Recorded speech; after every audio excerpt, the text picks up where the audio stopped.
Vô ngay Rồi nè. nồng nè lâu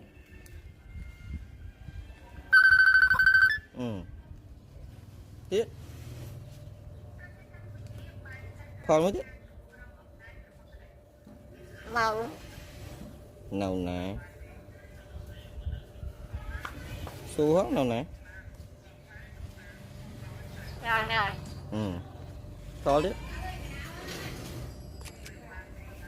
to tiếp